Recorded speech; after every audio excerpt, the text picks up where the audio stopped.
Live from University Park, this is Nittany Talk. I'm your host, Katie Schreiner, and today we will check in with our politics and entertainment panels, celebrate the Christmas spirit with spoofs and movies, decide what's hot or not when it comes to decorating, go caroling, stop at some of our favorite cafes, and get a special visit from a favorite here at Nittany Talk, Charlie Klaus. Now let's get to talking.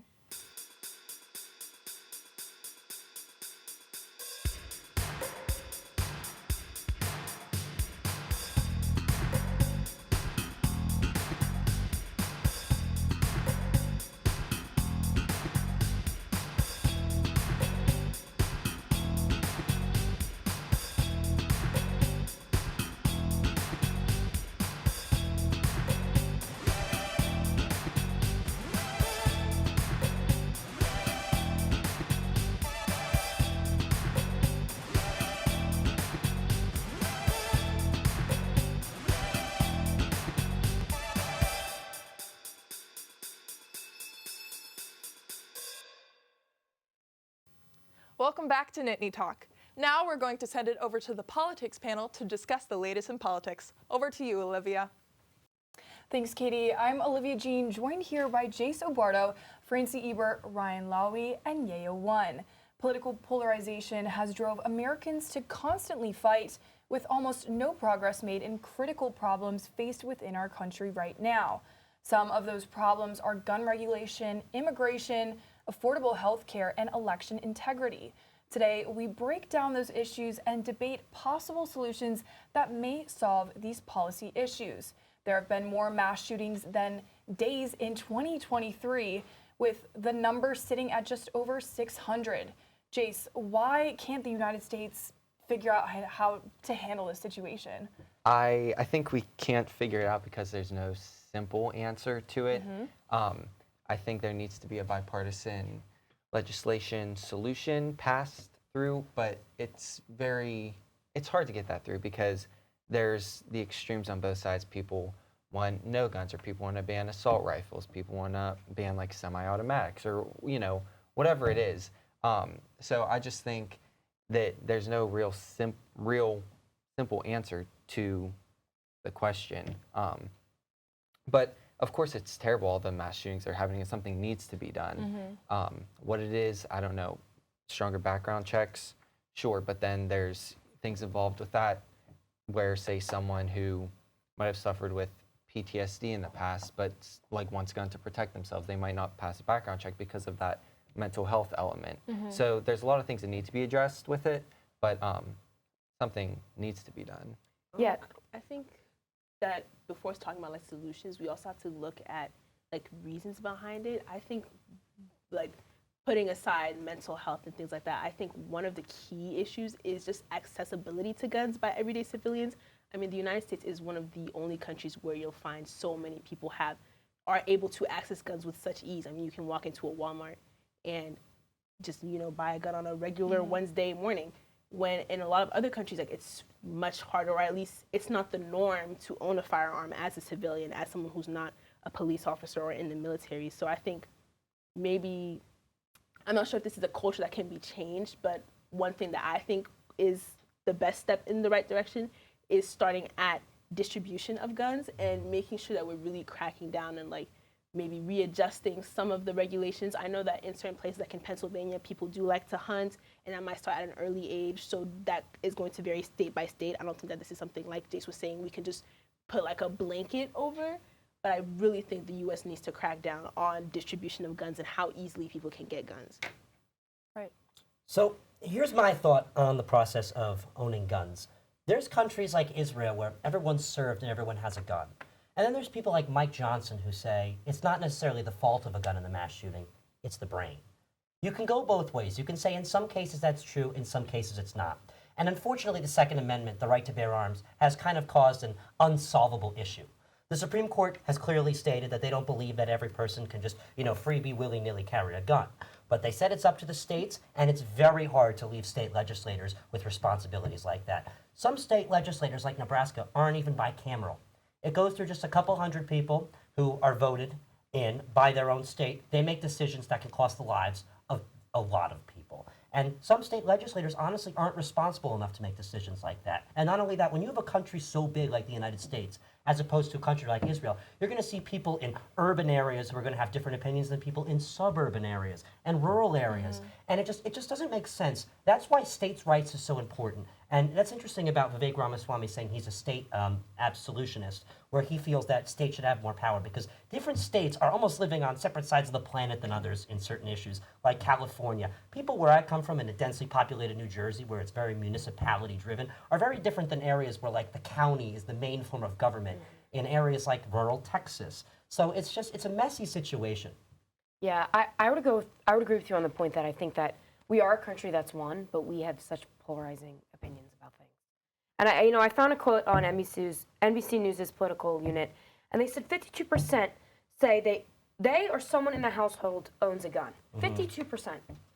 Obviously, that was according to the people who voted on their survey, but that's a large number.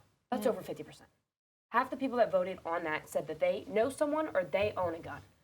I also agree that, Olivia, you mentioned that there was over 600 shootings, mass shootings this year. If that doesn't strike as a problem, I don't know what does. A question we all must ask each other too is, does the border really have to do with it? That's a question we have to ask it because there's people who say it does, who have proof, and there's people who say it doesn't, who have proof, which is very interesting as well. Yeah. I want to go back to the mental health conversation. I think that is a way that politicians sometimes say, well, it's not the fault of the gun, it's the fault of the brain. And we have seen an increase in mental health problems, and I think that's something that needs to be addressed. That also goes into healthcare and all sorts of issues that our country is facing. But ultimately, it's the person who's pulling the gun and killing the people. And for me, I think semi-automatic weapons should be banned. I don't understand why we need those. You could say hunting, but still, you could use different guns for hunting. I think there, like you said, there is no easy way to solve this problem, but we need to start making steps to, address it because every day we're losing people. You said 600 mass shootings. 627 mass 627, that's more days than in this year, as I mentioned earlier. But another thing, go ahead. I was just going to add on, mental health is an aspect because the people who are doing these mass shootings, obviously there's something wrong with them. Yeah, because no sane person is going to do that. But the fact that, people have semi-automatic rifles, in their house. The fact that, people want to ban them or something like that, no one's going to come into their house and take them out of their house. That will start a full-blown civil war in the United States. There are people who admittedly say they vote based on if they feel their guns are safe under a certain presidency, under a certain governorship. So it is a decision maker in a lot of elections. And people like Donald Trump are saying, Democrats are going to take away your Second Amendment. Legally, they can't. There's quirks and features, but people vote based off of their guns. People vote based off of their wallets. So it does make a big and I think it comes down to education too, because I'm someone who grew up around guns. I have people in my family who are in the military, who are cops, who my dad and brother hunt all the time. So I'm not uncomfortable if I know there's a gun in that house. So, but I have friends who don't even want to be in the same house as someone when they know there's a gun in there. So I think it comes down to education as well. But I think also, to a certain extent, like you were saying, nobody's going to come into somebody's house and just take away their gun because one, that's obviously going to be a huge issue with Americans, but two, that's just not feasible. That's just not a feasible, Supreme Court viable. would get involved in that one pretty quickly. Right, It's a exactly. Second Amendment issue all the way. Exactly, but I think it's less about taking away people's guns and maybe preventing future guns from being in circulation. That's how I see it, in the sense that not taking away people's guns that they already have, but making sure it's harder and harder progressively for people coming up to get those semi-automatic rifles. Exactly. Why is it this? Because we can talk about mental health all we want, but if the people who have severe mental health issues have easy access to rifles, then we can put them in any type of therapy or on any type of antidepressants that we want, but that's only after the damage is done. We want to look at more preventative solutions instead of that, trying to do damage control when you have people who have just lost their children. Yeah, and real quickly, let's shift to immigration because this is a serious issue in the United States. it kind of goes hand in hand with mental health. We're talking about people coming in who have been suffering possibly at their home country and want to come here for a better life. And then we're also talking about crime because, I mean, I think there's a huge stereotype with immigrants that they participate in a lot of crime in the United States. So what are ways that we can combat immigration? I mean, specifically illegal immigration. I think we need to toughen up the southern border. It's not a priority right now. I don't know if a wall's the solution, but something needs to be done, whether it's having more guards down there or officers, or putting more money and focus towards that, because we have a homelessness issue in this country. California is a sanctuary state, and they have one of the highest homeless populations. So the fact that people are coming into this country illegally and then going to states like that, and a lot of times they're getting better treatment than American citizens who are suffering from homelessness. And a question I asked too, and something that I want to see is, does Ron DeSantis really know about the border crisis, or does Customs and Border Protection know about the border crisis? I think we need to put a decision like this in the hands of more experienced people. When you're campaigning off of a border crisis, and you're a governor, or you're like Donald Trump and you're in D.C., I understand maybe you've been there sometimes and you're seeing what's happening, but you're not actually taking action. We need to talk to the higher-ups in Customs and Border Protection. We need to do almost, and I don't mean to contradict, obviously, I don't mean to give my opinion, we need to do almost what the opposite of Vivek Ramaswamy is proposing. We need to give organizations more money and more resources to figure out where they need to put their help in, and we need to have experienced people who have been there take action, not let politicians who, every once in a while visit take action. I'm gonna give the last note to you too. I definitely agree that there should be a focus on the citizens of America first, especially because this is where the jurisdiction of the state lies, and these are citizens that are voting and everything. But it's very hard to ignore the plight of people who are coming to the U.S., especially given that America is taught to people all over the world as the land of opportunity. So you can't really fault people for coming in and wanting to take part in that opportunity. So I think making the immigration process easier so people can go the legal route is another option that should be looked at. Yeah. I mean, I'm just going to briefly say this, and I could talk about this all day, because I actually just talked with someone who lives in El Paso, and she sees this stuff on firsthand accounts. There is thousands of people crossing the border every day, and there is a lack of, and maybe it's just from what I see and hear, and I think Donald Trump had an impact on this, but there's a lack of understanding. These people are leaving for valid reasons. They're afraid they're going to get murdered in the night. And I don't know the whole story. I don't know the stats on how many of these people are coming in with, whatever, dangerous backgrounds. Yeah, I mean, whatever. it's a sensitive topic, and there's no real solution right now. So I mean, we can discuss all day. Don't have the time anymore. But thank you guys so much for the points you made today. And I'm going to send it back to you, Katie. Thanks, Olivia. Stay tuned to hear the hot gossip on this year's Golden Bachelor. We'll be right back. Gary, you had a relationship for 3 years because he said, oh, I went on a couple dates, 1 or 2 dates. And she was like, no, Gary, this was 3 years. How is that just a couple of dates? Welcome back to Nittany Talk. From reality TV to comedy shows, TV can bring the audience into a new world. But when we start looking at those people's romantic lives, things might get a little interesting. I'm going to pass it over to the entertainment panel to dive into some of our favorites' love life. Over to you, Courtney. Thank you so much, Katie. I'm Courtney McGinley, joined here today with Jake Santora, Jordan Spagnoli, Neela Azami, and Emma Goldkoff. As the Golden Bachelor just wrapped, we take a deep dive into Gary Turner's not-so-golden accusations, and we also take a sneak peek at the hot new Bachelor. All right, so Gary, I don't even know where to begin. I think we should start with his new wife, Teresa. And I was so shocked by this, actually, that they only tape for 4 weeks. So how can you get to know a wife in 4 weeks? No, I think that's a really interesting part about, Bachelor Nation and all the shows is it's such a short time frame. And, I mean, I don't think I could fall in love in 4 weeks, but, I mean, maybe they are, and maybe they can. But it's also hard because you're in a world where there is no, it's not real life. You don't have your job, you don't have life, you're not living in 2 different places. So then when you come out of the shows, that has to be a lot more difficult. Okay, now that we're back in the real world and not on a lovely beach in Mexico, Right. how is this going to work? I think the whole show, kind of what you were saying, like the Golden Bachelor in general, can be put in a weird way where you're not in a reality with this person. It's kind of this make-believe world. So I feel like 4 weeks in there may have felt normal, but I just feel like in the outside world can be so different. Like for me, I just can't be accustomed to that at all. And you know, maybe this is just me, but he was married for well over 40 years. Yeah. You think it might be a little hard Right. to fall in love in To 4 his weeks. high school sweetheart too, so they've known each other. They I did know. know each other That's forever. crazy. Yeah. I think it's crazy.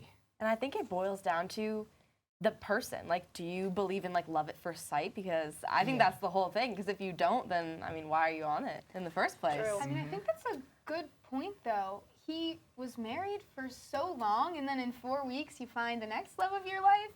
I mean, I think that's an interesting part of the take for Golden Bachelor. This person already had love, and he's just trying to find it again. I like the concept of the show. I wanted to like him, just like you said. Yeah. But his not so golden accusations, they're really not sitting well with me. I don't know. What do you guys think? It's just funny because at first he appeared as such a great guy. Like I was so on his team, completely rooting too. for him. And now as I hear, I mean, at first when I heard a lot of these allegations, I'll be honest, I really didn't think they were true. I thought maybe the media was making it up and whatnot. But as you really dive into it, it's not just one person, it's multiple situations, multiple different women that are accusing someone of things. I was literally going to say the same thing. Right. Now, I didn't watch the show in its entirety, but at the beginning of the episode, I completely thought, oh my gosh, this guy's charming. It's such a good new addition. This is such a fresh take on the Bachelor Nation. But no, seriously, whenever the news first came out, I was like, no way. Yeah. Like, you've got to be kidding. Yeah. Yeah, because I was a fan of the guy, so I was like, no way this is true. Especially, I don't know if you guys saw, there's this guy, Vile Files, it's Nick Vile, he's in Bachelor Nation, and someone hosting the show said that Gary, I'll just read the quote, someone DM'd her and said, his wife died in 2017, which that's true, and he was having an affair with another woman at work before she died. Then he lost his job with the company because he left her inappropriate voicemails, and it accidentally got sent to the entire company. Yes, I did see that. That's horrible. Can you imagine that? Imagine that being your, I mean, it's, like you said, watching the show, coming into it, it was so wholesome and sweet, just older people falling in love. It's like watching your grandparents fall in love all over again. Exactly. And then you come out and you see these allegations of, oh, he might have been fudging the truth about his love life. Oh, he might have been fat shaming and calling his other girlfriend unattractive and making stuff up and all this stuff. And it's not the Gary that we saw, and it's just really surprising. And especially with him saying, I'm just trying to focus on the positive right now. I don't feel like he's really addressed any of these situations. And I think it's funny too because when people come to college, it's like, oh, I'm gonna leave the high school drama behind, and it's like, here Gary is, he's 72, and he has not left the high school drama behind. And I'm like, what are you doing? Like, why do you feel the need to lie? Like, I feel like you've been, I mean, I'm not 72, so I don't know how much he's gone through in his life, but I mean, I think you're wiser at that point. You know that it's not worth it to lie. Like, it's just, I mean, and now all this stuff is going on. There's media articles. There's all these allegations. It's like, Gary, why'd you do that, man? Come on, you're 72. You know better. Exactly. And because, I don't know if you guys saw the interview with Katie Couric, but she was like, Gary, you had a relationship for 3 years, because he said, oh, I went on a couple dates, 1 or 2 dates. And she was like, no, Gary, this was 3 years. How is that just a couple of dates? And he completely dismissed her. And if someone has these horrible things to say about you, I would hope you would want to back that up. But I guess if he's not going to back it up, there has to be some truth behind it. I think that's a really good point. I want to focus on the positives. He's not saying anything to these allegations of fat shaming or the fact that he lied to viewers about his previous romantic involvements or with any of the accusations coming around. I know one of the other things that's been being said is in the show, he made it look like he was going to pick Leslie.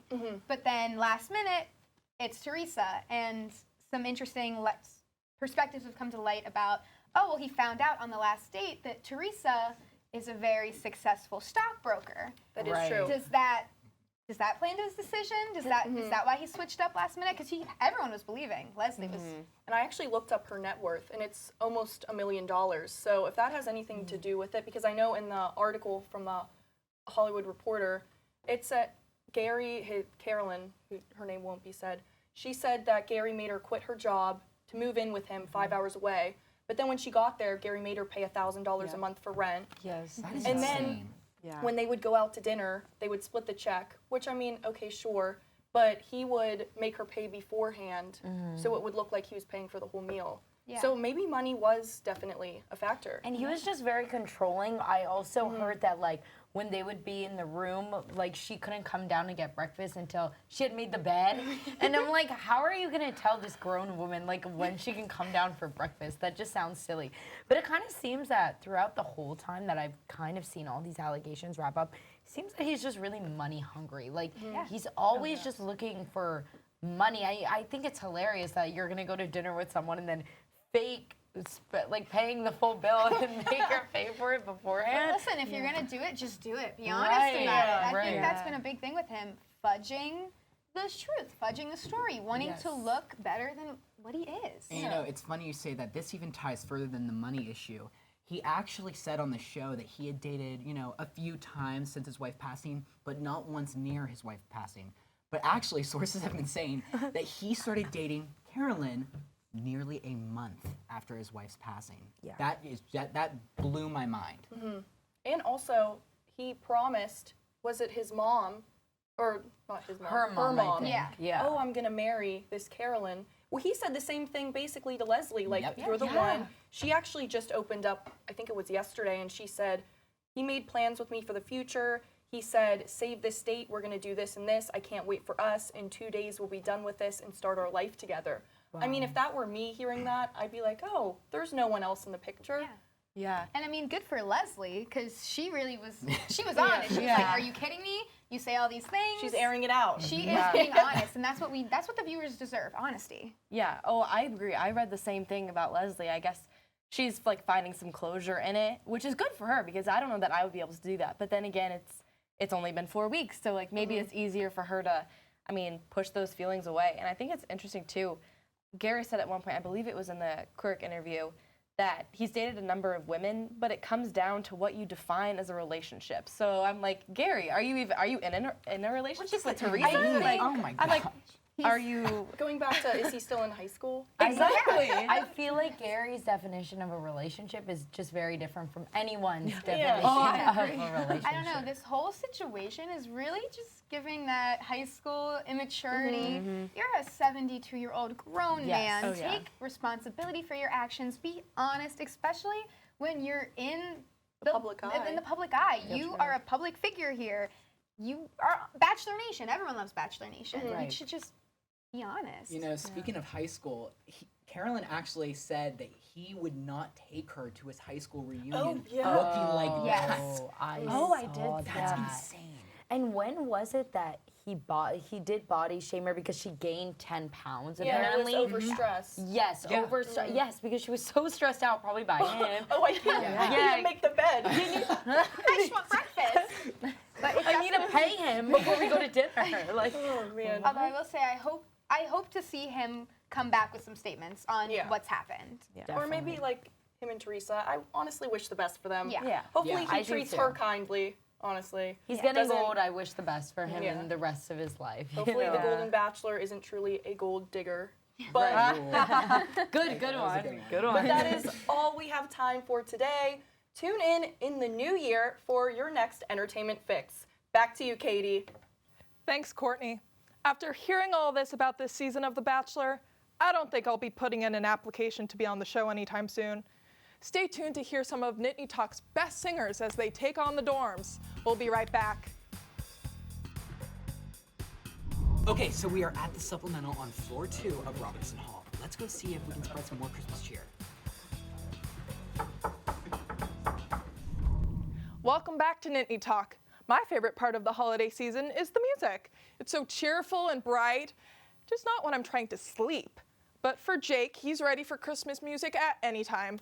Tell us more about that, Jake. Thanks, Katie. With finals week coming up, the spirit of the Christmas season has begun to weaken amongst Penn State students. So me and a few other students took it upon ourselves to lighten everyone's mood by caroling at 1 a.m. Take a look. What is up, Nittany Talk, and welcome back to another video. Today, I'm accompanied by 3 co-carolers. This is Cameron from PSN TV, and these 2 random education majors that I found. So we are going to be going to every hall on campus, and we're going to be caroling because there's an extreme lack of Christmas spirit. So it's our job to help everyone out. But here's the catch. It's 1 a.m. So let's go see if we can annoy some people. Come on.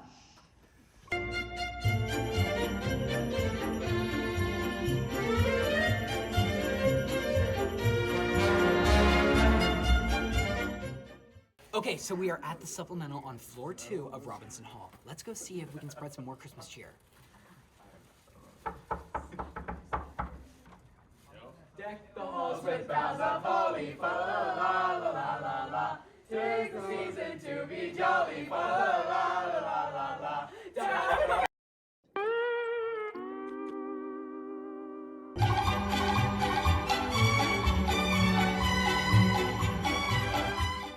All right, wait, Carol practice, Carol warm up. All right, jingle bells, jingle all the way. Hey. Oh, what fun it is to ride in a one-horse open sleigh. You're a little flat. You're a little flat. Shut up!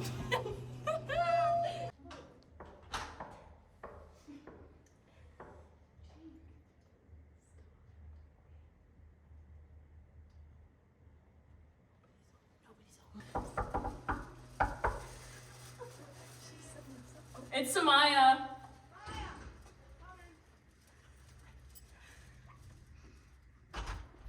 Sleigh bells ring, are you listening? In the lane, snow is glistening.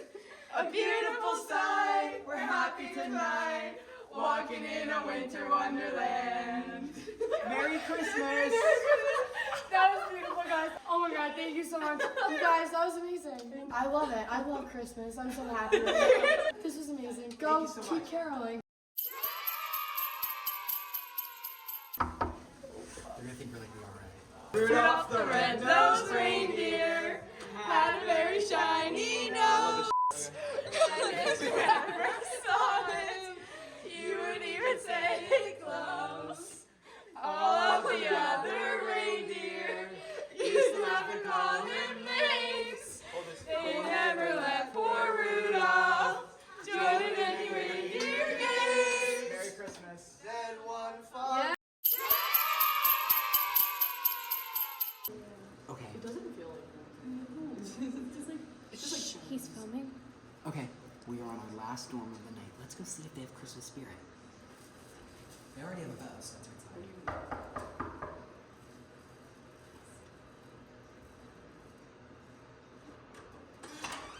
Frosty the snowman was a jolly, happy soul with a corncob pipe and a button nose and 2 eyes made out of coal. Frosty the snowman is a fairy tale, they say. He was made of snow, but the children know how he came to life one day. Merry Christmas. I hope you enjoyed it.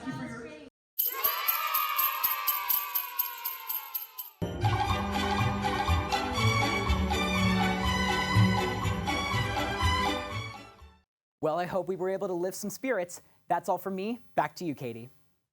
Thanks, Jake. I gotta say, I'm very thankful my dorm building wasn't affected by this unorthodox caroling session. We'll be right back. I feel like when it comes to Kardashians, everything is big, it's glamorous, and this just doesn't really give glamorous to me. I mean, there's a couple deer here, and like there's some lights on the tree, but then what else? Welcome back to Nittany Talk. Just like us, celebrities celebrate the holidays. But is their decor tacky or cute? Let's send it over to Joy to get some opinions on some of our favorite celebrities' Christmas decorations.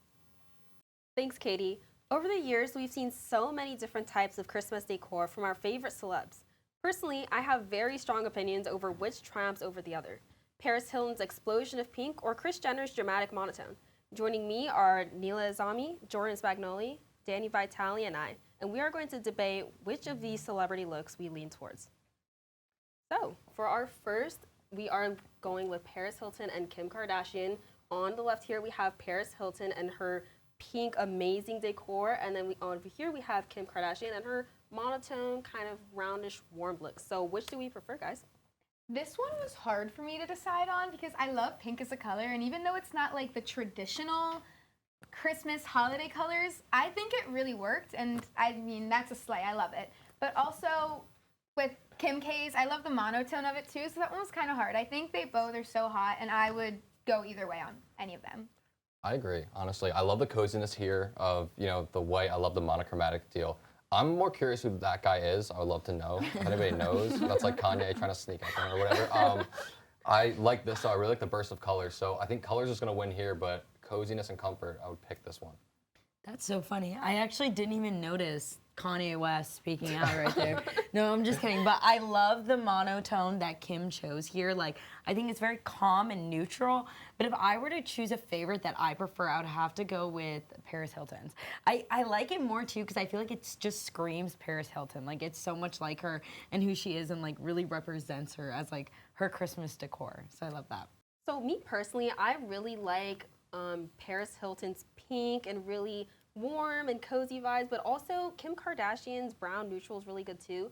And to me, it kind of was a little underwhelming because I feel like when it comes to the Kardashians, everything is big, it's glamorous, and this just doesn't really give glamorous to me. I mean, there's a couple deer here and like there's some lights on the tree, but then what else? And I feel like Paris Hilton's is just really, and it's not too difficult to recreate, and I really like, and obviously I'm a pink girl, I love pink, so I really enjoy this one.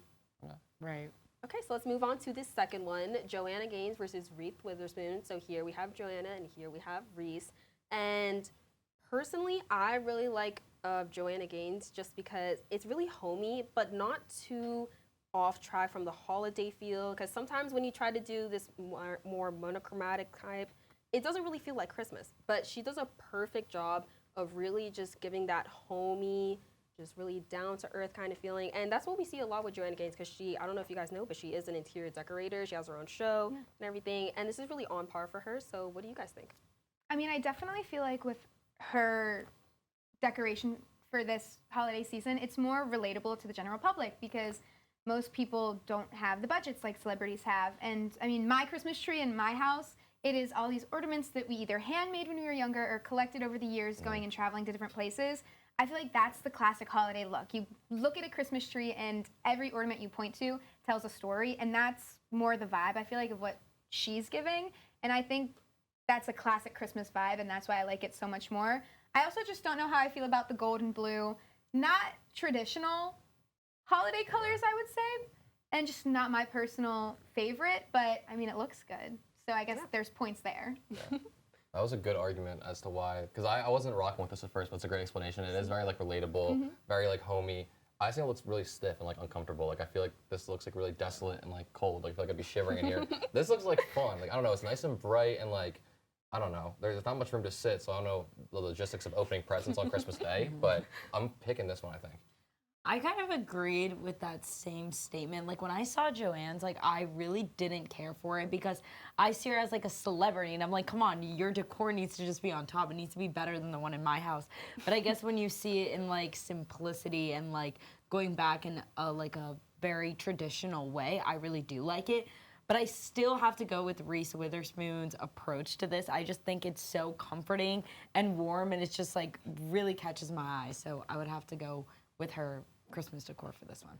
Yeah, I mean, you guys make some really good points, but let's go on to the third one. So it's going to be Gwen Stefani versus Cardi B. So here we have Gwen's, and then here we have Cardi's. So personally, I like Gwen Stefani's. Usually I do not like an explosion of color. I feel like it always looks so tacky, but our queen Gwen, she managed to pull it off somehow, and I really, really like how she has the pink with the trees and then a little bit of pink with the presents, and then everything's kind of just a little shiny, but it's amazing. What do you guys think? I think this looks like Rudolph the reindeer like puked, and like that's just what it was. I really like this. I think it reminds me of just like my cousin's house. They have a really big ceiling, and it's like really nice and like homey. I don't like the multiple Christmas trees. I think that's weird. Like I get lost like finding the present under the tree, but I definitely like this one better. I wasn't a fan of either of these Christmas looks. This was the worst matchup, I think. It's too much. It's too crowded. It kind of just looks like Christmas threw up a little bit. And so for that reason, I'm definitely more of a simplicity, minimalistic when it comes to the Christmas decorations. a little bit here and there, but like if you look at this, you probably count out 5, 6 Christmas trees. Yeah. I'm good with one Christmas tree. I'm good with Yeah. the fun little ornaments that we Totally. handmade as kids. But they do have their own aesthetics, which I can appreciate. I have to go with Gwen's Christmas tree as well. I just think it's so much more, in a way, like Cardi B chose to go with so many different things and so many trees, which I like that approach. But I almost think that Gwen's is so much more put together. And it's like she did one tree, but she really made it like one nice tree. And I like the turnout of that so much more. So I'll have to go with Gwen's for this one. Yeah, I mean, I really, you guys made a lot of really good points. And as much as I would love to spend all of my time contesting celebrity decor, that is all we have time for today. And what was your guys' favorite celebrity looks? Happy holidays to everyone watching, and don't forget to stay aesthetic. Thanks, Joy. You can't say that the Kardashians don't outdo themselves every year with their decor. We'll be right back.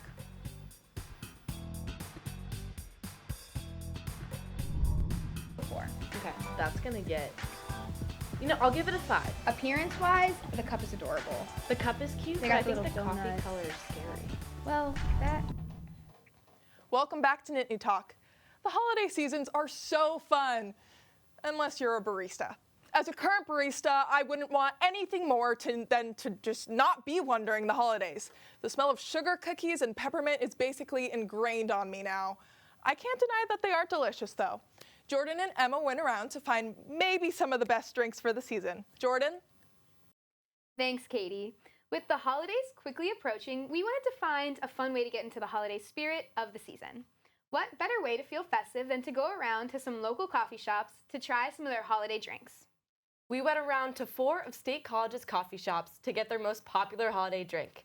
Based on overall appeal, flavor accuracy, appearance, and cost, we decided which place had the best seasonal drink. Let's check it out. Hi guys, welcome to our holiday coffee review. So we went to 5 different places here around State College. We went to Irving's, Starbucks, Dunkin', Vibe, and Elixir with the intent of being able to test, is the local coffee shops better compared to chain coffee shops? So we're gonna get into this holiday drink review.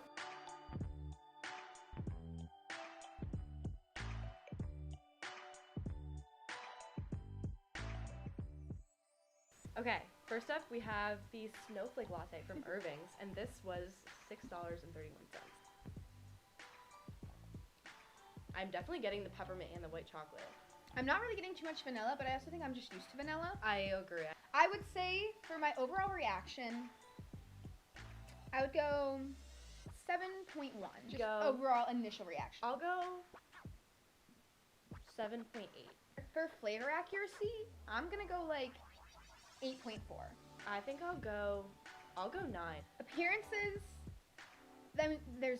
I mean, it's boring. It's just like a typical, I feel like 5 out of 10. Plastic coffee Plastic, cup yeah. with some. Would we get this again? Is this worth the price? Is this worth $6.31? No. I don't think I would get it again.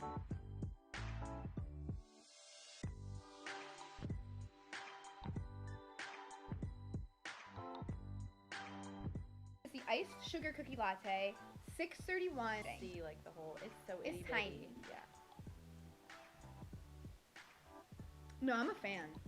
Just overall initial reaction, I think it was good. I'm gonna go 8. I'm gonna give it an 8. I think I'm gonna give it a 6. Okay. I'm not as impressed with this one as you are. So for flavor accuracy, can I go low? Is that rude? No. I'm thinking like Starbucks needs to have its ego dropped a little I'm bit. If I'm thinking being honest. 4. I'll give it Jumbo. a 4 too. I Okay. agree. It's more vanilla-y than it is. Appearances, Cookie. yeah. Appearances, this is just a cup of coffee. 3. I'll say 5. I mean, it's mid. Then would you get it again? Not for $6.31. I would not. I agree. Absolutely This not. is too small. The flavor No. is not completely accurate with what Yeah. it's being sold as. I agree. $6.31 for this is, I'm not doing that. I agree.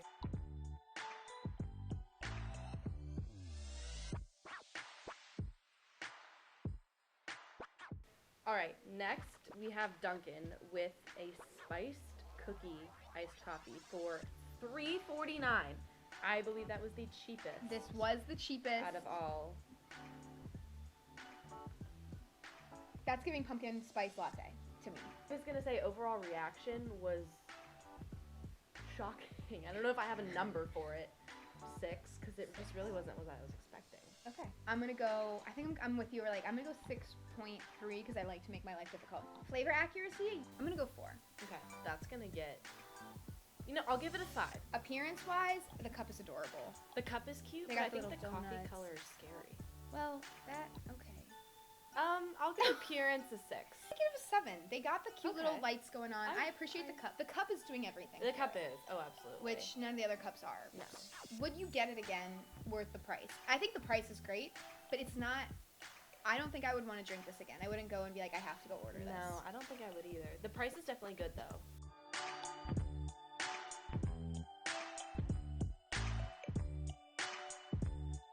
Up next, we have the Vibe Gingerbread Latte for $5.83. I think that gives cardboard. Overall reaction. 2. Okay. 3.2. Just Okay. flavor accuracy. 1. I want to go 0 on this one. Appearances. The cup is cute. 6.9. I'll give it a 6. And would you get this again? I'm gonna guess no. I agree. I would not get this again. Overall, this was a letdown. A was a very, letdown. very big letdown.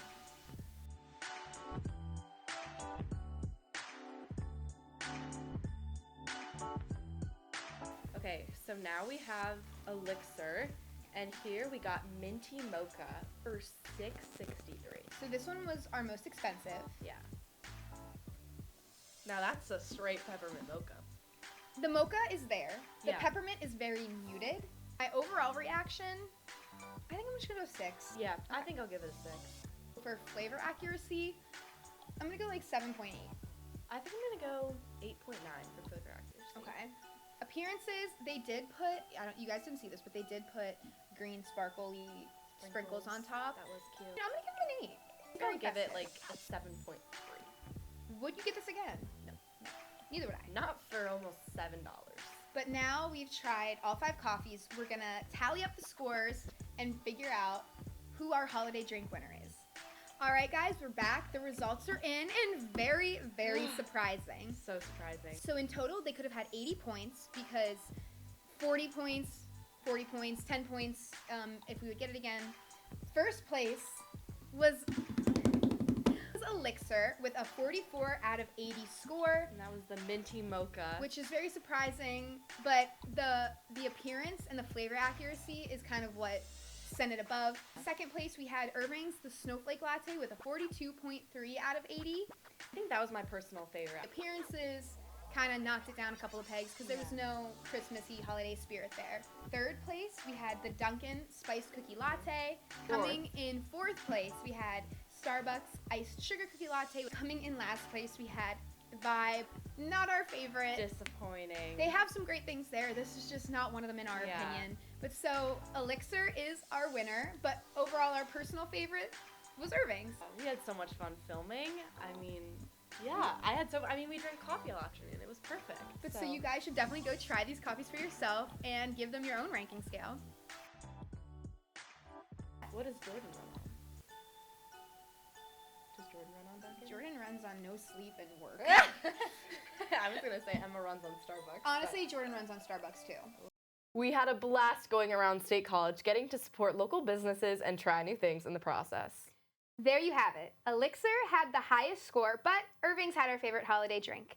It's comfort and joy in a cup with all the holiday flavors. Back to you, Katie. Thanks, Jordan and Emma. I gotta say, my personal favorite is anything from Starbucks. I'm not biased, though. We'll be right back. It's all about giving. They say Crimbus is all about getting. Oh my gosh. So they have like this whole dance routine that says, what am I gonna get? Welcome back to Nittany Talk. Not everyone enjoys all the Christmas spirit. Some would rather make fun of it. Let's go over to Lucas to tell us some of the best spoofs for the holiday season. Thanks, Katie. We're at that point in the year where all we can think about are the holidays. Gift giving, gift getting, maybe even a little bit of gift spending. Now, sure, the traditions of Christmas, Hanukkah, and Kwanzaa are all fun, but what about the more unique traditions of fake holidays? Across television and film, there's been a rich history of holiday spoofs, And today, Charlie Krakowski, Muriel Reese, and I will be reflecting on these traditions. So let's kick things off with you, Charlie. I know you have a very interesting holiday. So I do. There is a holiday I think celebrated 1 year from a show called Tim and Eric. Awesome show, great job. It was a show on Adult Swim like 10 or so years ago, known for its absurdist humor. So obviously I'm not the biggest holiday person, so making fun of holidays really brings me joy.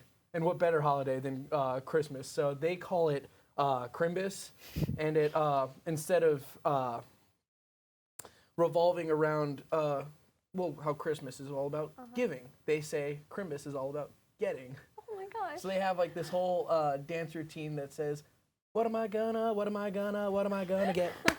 And it's like that. So I love it. It's very spirited. And they also like to toy in with the whole absurdity of, bringing foliage inside of your house and decorating it. They have a Crimbus bush, and you have to keep it trimmed and wet. Naturally, as all bushes require. Yes. Of course. So, yeah, I think that's a really good take on Christmas. It's very absurd, but I do like how they interpret Silly it is. It's very silly. It's wonderful. Very silly. Definitely unique. Yeah, I love that. It matches in line with pretty much everything that, Adult Swim and Tim and Eric are used to putting out. Yeah. For mine, we're talking about a classic, of course. It's been over 25 years since we first discovered about Festivus, a Festivus for the rest of us.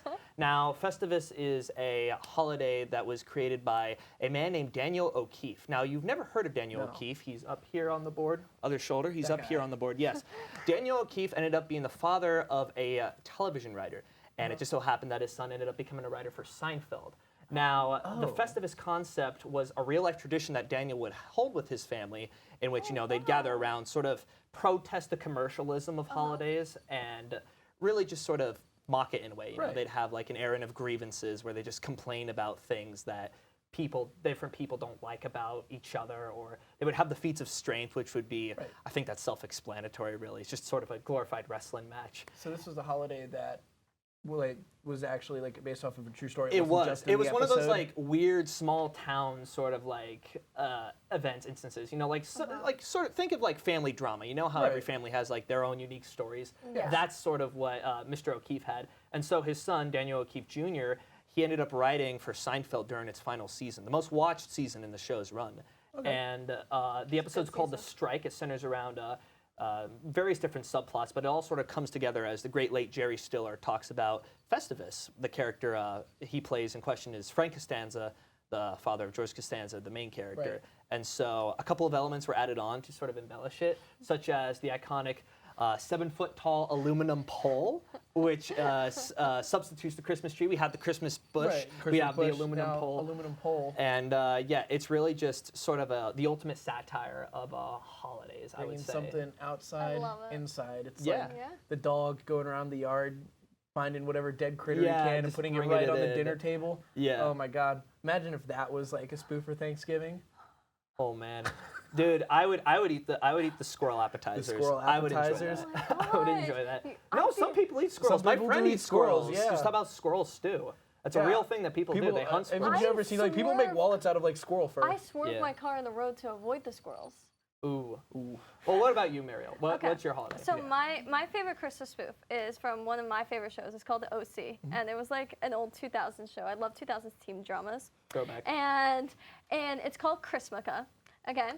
And basically, in this holiday, right, he was raised by a Jewish dad, right, the main character, and a Catholic mom, right? So he wanted to combine Christmas and Hanukkah. Chrismukkah. And he explains to his like adoptive brother in the show about how it's basically 8 days of presents and then one final day, Christmas Day, of a bunch of presents. Who doesn't love that? I like a good lead up. I like a good tease. It honestly sounds great. And he also has a Christmas tree, but he doesn't decorate it with ornaments. He decorates it with menorahs. Like mini menorahs. You know, you gotta have Would that. they have like actual like candles on it? Because that seems like a fire hazard. I have no idea. They probably have a fire extinguisher. Honestly, I was watching it and I was like, it's kind of smart. Like, I mean, because like I have friends that are both Christian and Jewish, and they celebrate one or the So other. they could just like lead up to it. I mean, I was gonna say, I also have friends that like are unfortunate enough to have a birthday like on the 26th or the 24th. So that always gets challenging. Like it really like hurts my heart to hear like that their parents would be like, oh, they're gonna be like, yeah, we're gonna give you a birthday gift and a Christmas gift. Oh my God, it's just terrible. But I really do feel like there should be like some sort of day of remembrance for the people that were born too close to Christmas. I had a friend born on Christmas Day. His name was Jesus, funnily enough. Jeez. Born on Christmas Day. Awful. Couldn't imagine it. The biggest tragedy of them all. Did the actual birthday have anything to do with the naming process, or? Possibly. I don't know. I definitely think there was an inspiration there. Definitely a correlation. They probably, there's probably a snowfall outside. There's probably some bright Christmas lights going on. Probably. I don't know. It's all fun and games till 3 shepherds show up and they start giving you silver. That's how you're like, oh. That's how you know. You just see the North Star and you're like, oh my God, it's the Holy Spirit. Yeah. That's got to be fun. This was a fantastic conversation. Love talking these with you guys. I've talked forever, frankly. Yep. But we're going to have to wrap up. So which of these fake holidays are your favorite? Please leave a comment in the comment section below. Back to you, Katie. Thanks, Lucas. I think I'll stick to my normal traditions this year. Stay tuned for our favorite Jolly Guys return to Nittany Talk. We'll be right back.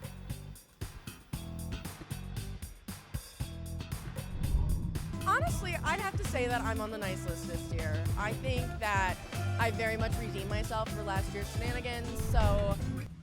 Welcome back to Nittany Talk. If you know anything about our last holiday episode, then you'll definitely remember our award-winning package, Charlie Klaus. Well, guess what? He's back. Let's go over to him.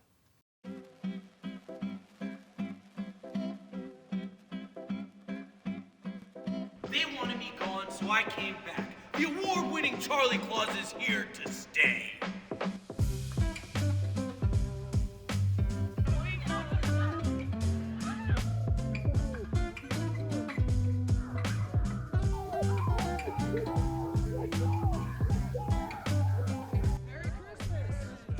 Hard at work, Santa? Yes, sir. You already know it.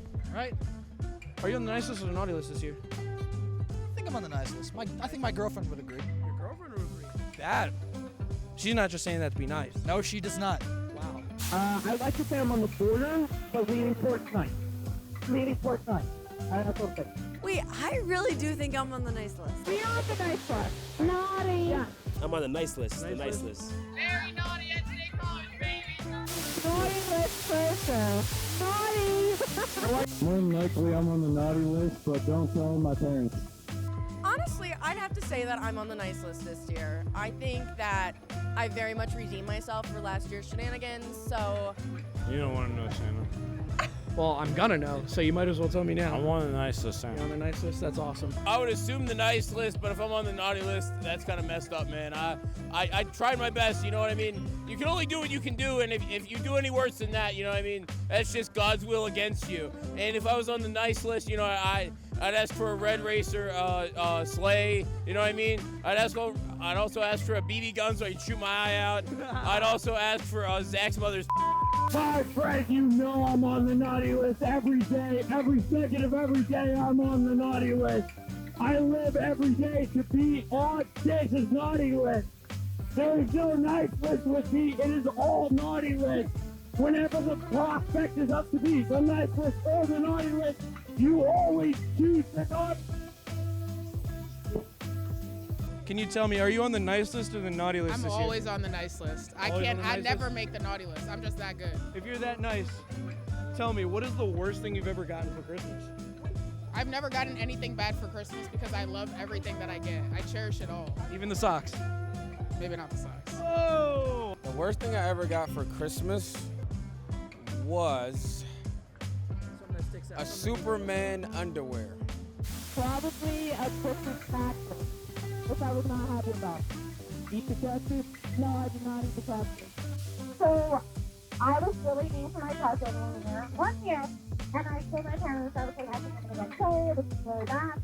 And then I didn't fact get so, like, it was like so long in our stockings.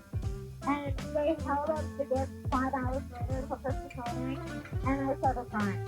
Controversial, but when I was like really young, My mom got me a Juicy Couture tracksuit. Really? Like, I was young. It's like juicy on the butt and everything. Like, it was terrible. Does it still fit? I don't think so. It was like when I was really young. Some ugly pants. Definitely stop. I'm not even joking. Alright, shit. Are you Jewish? So what do you get for Hanukkah this year?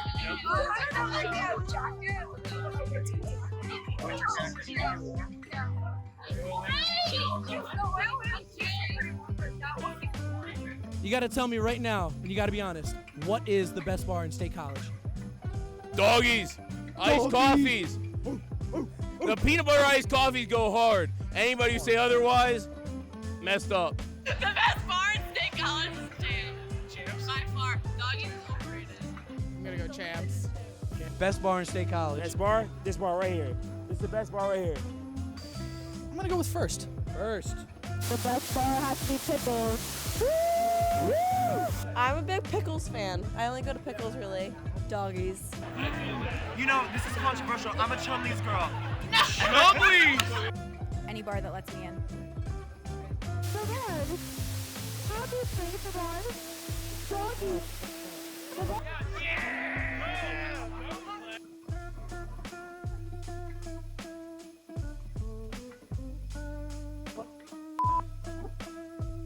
Amazing. Amazing. Santa. Amazing. Amazing.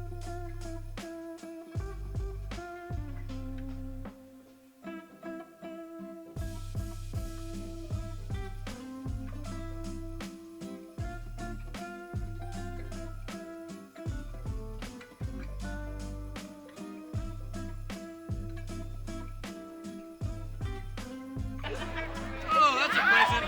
That's a present. That's a Christmas cake. He's thinking. He's thinking. What do you want for Christmas? I can't say love. Oh, that's a beautiful gift, actually. Thanks, Charlie Klaus.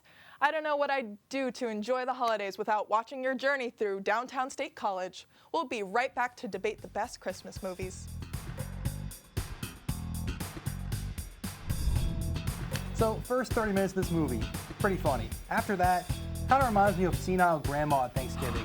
Just keeps going on and on and on with no substance. Welcome back to Nittany Talk.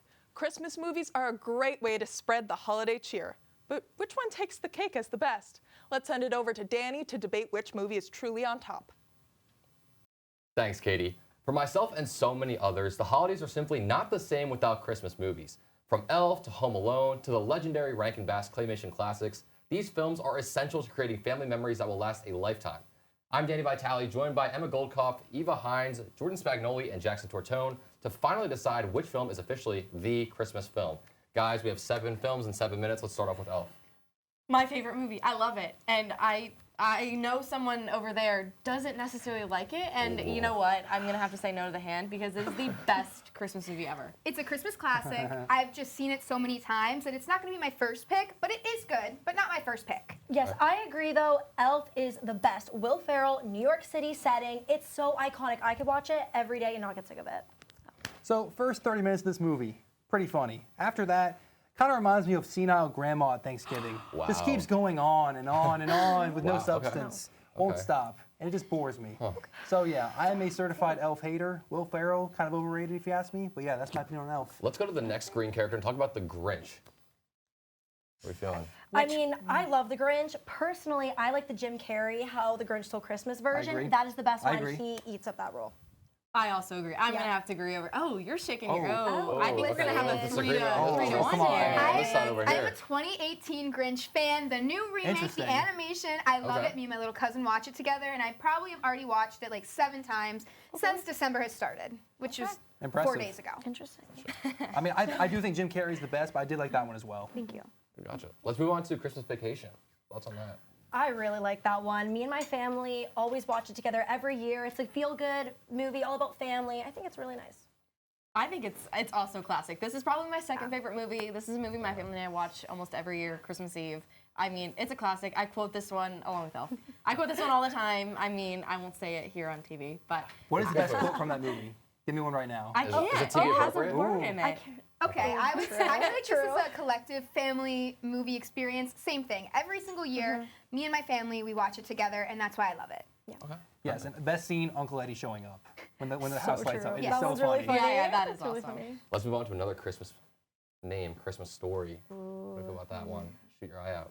I was gonna say the Red Ryder BB gun. It's Red also Ryder. classic. Iconic. I really like that one. I can basically quote that movie because my dad plays the 24-hour marathon every year on Christmas Day. So, I mean, I get a little sick of it, but I do love it. This is the best Christmas movie, hands down. Okay. This is the movie. There we go. We made him happy. There is only one movie out there for Christmas that is played on TV constantly for 24 hours. Okay, and there is a reason for that. Okay. And it gets all that viewership every single year. So yeah, Christmas Story is the best one. Gotcha. All right, I guess I can't argue with that. I mean, it's not my personal favorite, but I do see it roaming the TV all the time. This so. one is my mom's favorite, therefore I have to enjoy it to some degree, but again, I watch this movie every year. So if I miss it this year, I'm okay with that. True. Okay, this might be my favorite one on the list. Let's do Home Alone. Is it a Christmas movie, or does it just take place at Christmas time? I don't know, however, I still love it. I really love this movie, but it is not one of my favorites. I kind of like the second one more. I think the plot is cool, but it doesn't really give me a ton of Christmas feelings, Christmas vibes. It's more of like a comedy and kind of like a slapstick than a Christmas movie, but it does have some Christmas elements to it, to a degree. Yeah, I agree. Definitely a good movie, but I think I like the other ones more. Yeah. I mean, it's there. It's starting to give me the Die Hard debate. Yeah, is it a Christmas movie? It takes place at Christmas. I think it is. I think it is. Christmas decorations in the house. Well, it does have Joe Pesci, so it can't be Die that Hard bad. is a Christmas movie. I actually never watched this one, so don't hate me, but Polar Express. How are we feeling about Polar Express? I love the Polar Express. The nostalgia is amazing. A lot of people say it's for kids, but I think people of any age can watch this movie. And the soundtrack, it has some bangers. Like, there are some good songs. I love the Polar Express, all about believing in Christmas spirit, magic. I like it. Yeah. I don't remember the last time I watched this movie. All I remember is the characters being animated really creepily. So I like that. I'm gonna Tom Hanks. take it down. I do love Tom Hanks. Yeah. Tom Hanks is amazing, but this one, I don't know that I have the desire to watch it. This one has a very nostalgic feeling for me because I remember just being in elementary school the last day before we're going on our Christmas break. The teacher puts it on, everyone in the class is happy, and also the hot chocolate song by far. It's so good. It's so good. It makes the movie. I'm not sure I'm ranking it in like my top 3, but it's definitely going to come on my TV at some point this holiday season. I say top 5, yeah. It's up there. Yeah. Okay. This might be the oldest movie on here, but Rudolph, the claymation classic I was talking about in the intro. I love that one, personally. I really love it. I feel like it's such a classic. Like, I wouldn't say it's my favorite, but I think as a child growing up, it's the one I always watched. I think it has very iconic characters, the reindeer, the abominable snowman. Like, you gotta watch it. Absolutely. I gotta go back to the Abominable Snowman. He's Yes. just the cutest little guy ever. I don't remember his name. He's the little dentist guy. Hermie. Hermie. Yes, Hermie. Love Hermie. It's just I think it's a cute Christmas movie. It's a perfect movie to watch with your family. It's so wholesome. It's Christmas.